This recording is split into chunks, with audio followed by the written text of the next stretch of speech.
James Potter, and the Blunt of Euphoria. Written by James Pullen. 2025.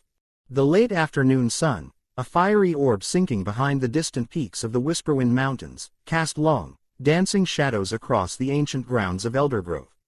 James Potter, his familiar glasses perched on his nose, ambled along a less traveled path with his friends. Lily, her red hair a vibrant flame against the green. Caliban, ever the thoughtful one. Sir Duke, boisterous and ready for anything, and Astra, whose quiet demeanor often hid a keen intellect. Professor Elowen, their charming teacher, walked a little ahead, her presence a comforting anchor. Life at Eldergrove, in the mystical land of Eldoria, had settled into a rhythm after their previous trials. The lingering threat of Flallan, whose dark mark James still bore, was a constant undercurrent, and the memory of their battle with Valnor was etched deeply into their minds. Even the haunting echo of the Heart of Shadows, which had nearly consumed James, served as a stark reminder of the perils they'd faced. Yet, despite these shadows, a sense of anticipation always hummed beneath the surface of their days, for magic in Eldoria was as unpredictable as it was wondrous. Their current expedition was a simple one, a foraging trip for rare herbs needed for Professor Elowen's advanced charms class. But as they ventured deeper into a less explored section of the Eldergrove forest, a peculiar aroma wafted through the air, distinct from the usual earthy scents of moss and pine. It was sweet, pungent, and subtly alluring, drawing them further off their intended path. "What is that smell?" Lily mused, wrinkling her nose slightly, yet intrigued. Following the scent, they soon stumbled upon a clearing bathed in an ethereal glow. Here, amidst the ancient trees, grew plants unlike any they had ever seen. Their leaves shimmered with an iridescent green, and tiny, crystalline buds pulsed with a soft, internal light. This was no ordinary flora, it hummed with raw magical energy. "Remarkable," Professor Elowen murmured, her eyes wide with a mixture of wonder and caution. "I've never encountered anything quite like it. This is herba mentis, a legend whispered in ancient texts. It is said to be marijuana, but imbued with pure arcane essence."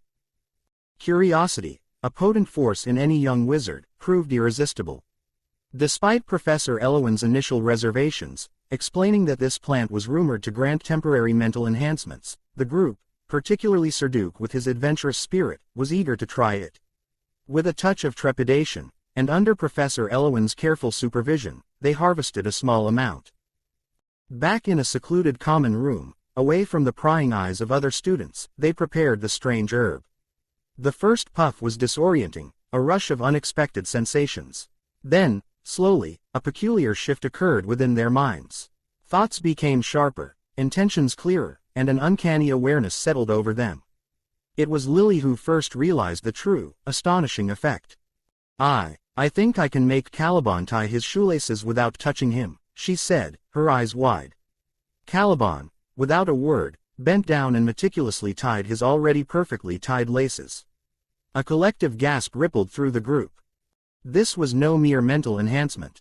This was mind control, temporary, fleeting, but undeniably potent. Word, even in the most secure of places, had a way of spreading, especially when magic was involved. And unfortunately, the wrong ears were listening. Van Dork, a lesser-known but equally malevolent wizard with a penchant for petty tyranny, had been lurking in the shadows, ever resentful of James and his growing reputation. He saw the potential of the herba mentis as a tool for his own twisted ambitions. One evening, as the campus was quiet, Van Dork, cloaked in shadow, managed to sneak into the secured area where a small sample of the herba mentis was being safely kept for study. With a sneer, he vanished into the night, a stolen pouch clutched in his hand. The next day, a strange malaise fell upon Eldergrove. Students began acting erratically, their eyes glazed, following commands from an unseen source. It quickly became clear that Van Dork was using the stolen herba mentis, not for direct confrontation, but to sow chaos by turning students against each other, particularly targeting James's closest allies. James and his friends felt the effects immediately. Their fellow students, usually friendly, now regarded them with hostility, manipulated by Van Dork's insidious influence. It was a desperate situation. They couldn't fight their friends. "He's trying to isolate us," James realized, his jaw tight.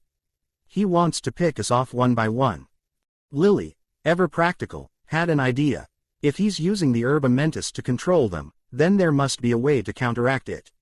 The effects are temporary, right? We need to find him and disrupt his focus. They tracked Van Dork to the darkest, most secluded corner of the Eldergrove dungeons. The air grew heavy with a cloying, sweet smoke, the telltale sign of the herba mentis being burned. Inside, Van Dork sat cackling, surrounded by a dozen enchanted students, all poised to attack James and his friends. "Ah, Potter," Van Dork sneered, a plume of the magical smoke curling around him. "Come to watch your friends turn against you."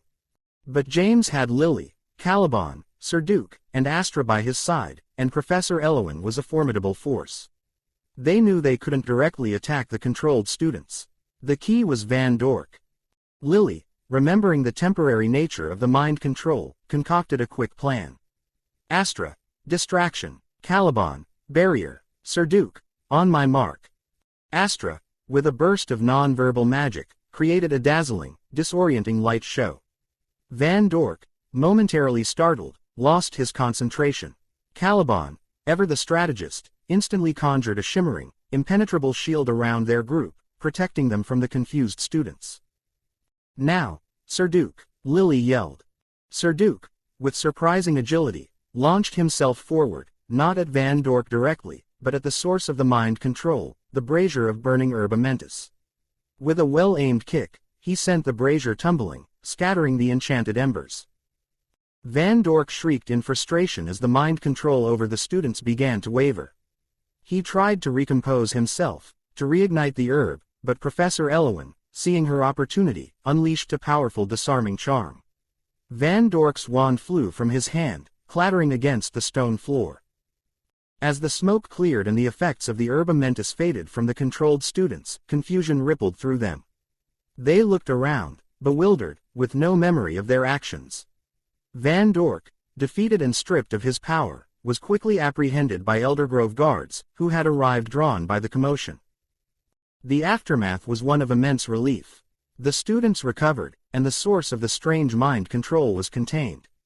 For their quick thinking, bravery, and unwavering loyalty to each other in the face of such a unique threat, James, Lily, Caliban, Sir Duke, and Astra were summoned before the Eldergrove Council. "You have faced yet another grave danger," the headmaster boomed, his voice resonating through the grand hall, "and once again, you have emerged victorious, protecting not only yourselves but the very essence of this school. Your resourcefulness in overcoming a challenge as insidious as mind control is truly commendable."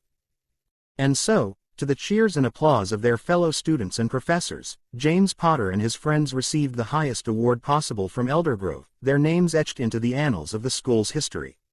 They had faced darkness before, and they knew they would again, but with each trial, their bond grew stronger, and their resolve became as unyielding as the ancient stones of Eldergrove itself.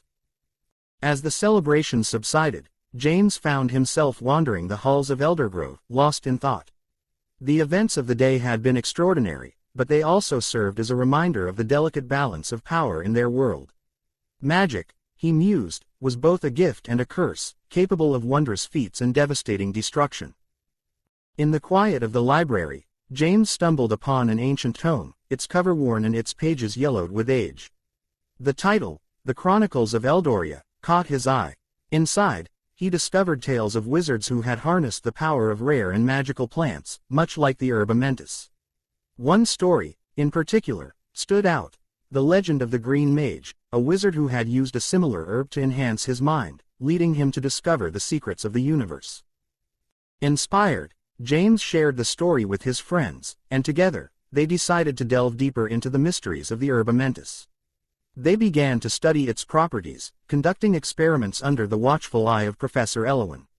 Their discoveries were astounding. The herb not only enhanced mental acuity but also had the potential to unlock hidden magical abilities. Word of their findings spread, and soon, James and his friends were invited to present their research to the Eldoria Council. The council, impressed by their dedication and the potential of their discovery, offered them a unique opportunity to establish a new department at Eldergrove, dedicated to the study of magical flora and its applications. Excited by the prospect, James, Lily, Caliban, Sir Duke, and Astra threw themselves into their new role.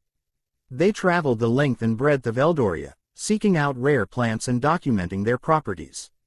Their adventures took them to the lush jungles of the Whispering Woods, the arid plains of the Sunburned Sands, and the frost-kissed peaks of the Frostfall Mountains. Along the way, they encountered new challenges and made unexpected allies. In the Whispering Woods, they befriended a tribe of forest sprites who taught them the art of plant whispering, allowing them to communicate with the very essence of the flora. In the Sunburned Sands, they uncovered an ancient ruin, home to a long-forgotten library of magical botany. And in the Frostfall Mountains, they discovered a hidden grove, where a rare species of flower bloomed only once every 100 years, its petals shimmering with a power that could heal even the most grievous of wounds. As they returned to Eldergrove, laden with new knowledge and rare specimens, James and his friends were hailed as heroes once more. Their department, now a thriving hub of magical botany, attracted students from all corners of Eldoria, eager to learn the secrets of the natural world. Yet, even as they celebrated their success, James and his friends knew that their journey was far from over. The world of magic was vast and full of wonders yet to be discovered, and they were determined to uncover them all, one leaf at a time.